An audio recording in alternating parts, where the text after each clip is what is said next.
Moncrief, principal at Gilbert Park. I'm Allison Sheffers, and I'm one of the language development specialists here at Gilbert Park. I'm Peter Martin. I'm the speech language pathologist here at Gilbert Park. And I'm April Nordmeyer. I'm a special education teacher here at Gilbert Park. What are you most excited about this year? I'm most proud of the professional developments that our equity team presented this year. I really felt like it was great to be part of the growth, part of the courageous conversations. I was really impressed at how our staff stepped into that courageous learning zone and talked about hard things that we need to continue to improve. And I think as we're looking forward to next year, I'm really looking forward to diving deeper into our equity plan and also to continue to work on our culturally responsive practices. How do you encompass equity as a leader? As a leader, I think it's important that we lead by example. I want to be the lead learner and do this work alongside my staff and model how we challenge our thinking and look for ways that we can rethink what we've always done and look at it using our equity lens and who it's benefiting and who it's not benefiting. I think it's also really important that I create as a leader a safe environment for us to be able to do that work so that we feel comfortable taking risks and challenging our thinking and being vulnerable together.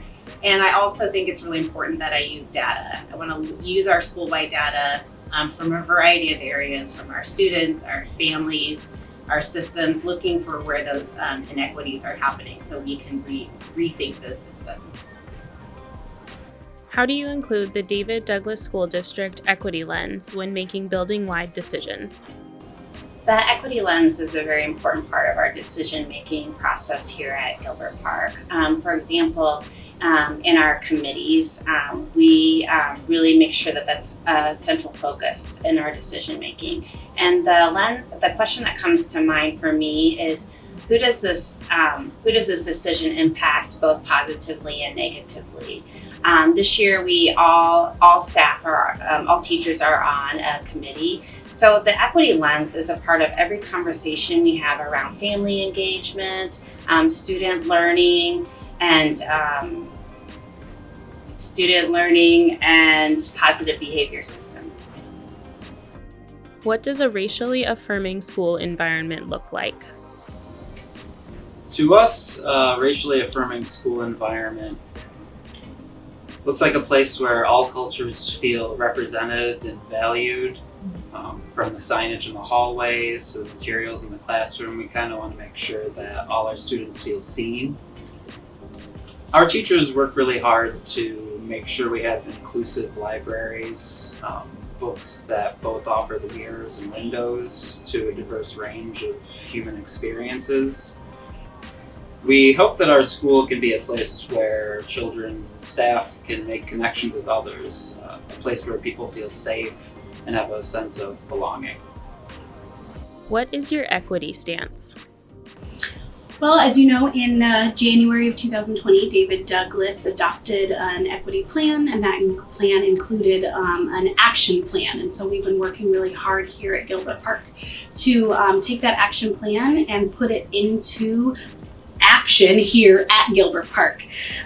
So in piggybacking off a lot of what my peers said, we plan for our environments to be diverse. Our plan is to ensure that every staff, student, family, guardian, community member that comes into our school feels safe, feels welcome, feels represented, and is able to fully be themselves here at Gilbert Park. We are striving for all communication to be in preferred language as much as possible inside and outside of the classroom. And then we're working on celebrating the vast cultural differences that encompass our student body and our community as a whole. And that is all part of a broader goal of reimagining student systems to ensure that all students have access to their highest level of success. How will you use data to ensure equitable outcomes for students? We know that grades simply let teachers know what areas need improvement. It's what I teach my students. I know other teachers teach the same thing. So school-wide academic and attendance data is the same. It lets us know at Gilbert Park where there are areas where we can grow and improve by looking at who's disciplined and what they're disciplined for. We are reflecting on making sure that our discipline practices are not racially biased, are not rooted in gender expectations, and they're not also rooted in ableism. So are we ensuring that the wide spectrum of students we have are being supported towards their success? And then looking at reasons are recommended for special education services.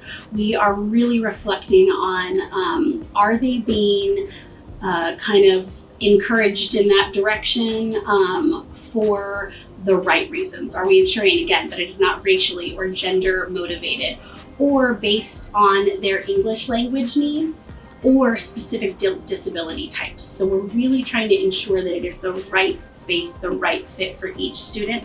And then we are really working towards making sure that the broader community here at Gilbert Park has a voice. So student surveys, parent, guardian, community member surveys, giving them the opportunity, because we're here to serve them, and if they know whether or not their needs are being met. So making sure that we are consistently keeping a curious mind about how we approach things and the systems that we have here in place at Gilbert Park. What equity practices do you hope to see in every classroom? At Gilbert Park, in each of the classrooms, we like to see a range of equitable practices.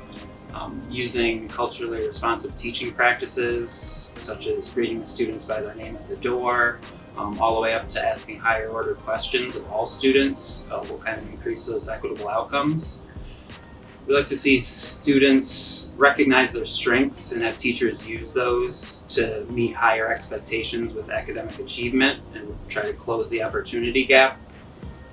And overall, we want students to have the accommodations that they need based on universal designs for learning that can make all students feel like they can. As you self-reflect on your spring and summer hiring practices, share your efforts and outcomes to diversify your school building for both classified and certified positions. Well, as a principal, I think hiring is one of the most important things I do, and so I take it very seriously. I haven't had very many open positions this year, but in the ones that I have had, I screen applicants really looking for a diverse applicant, somebody that would bring something that we don't already have. It's hard to tell just on their application alone. So I have been known to actually Google people trying to find.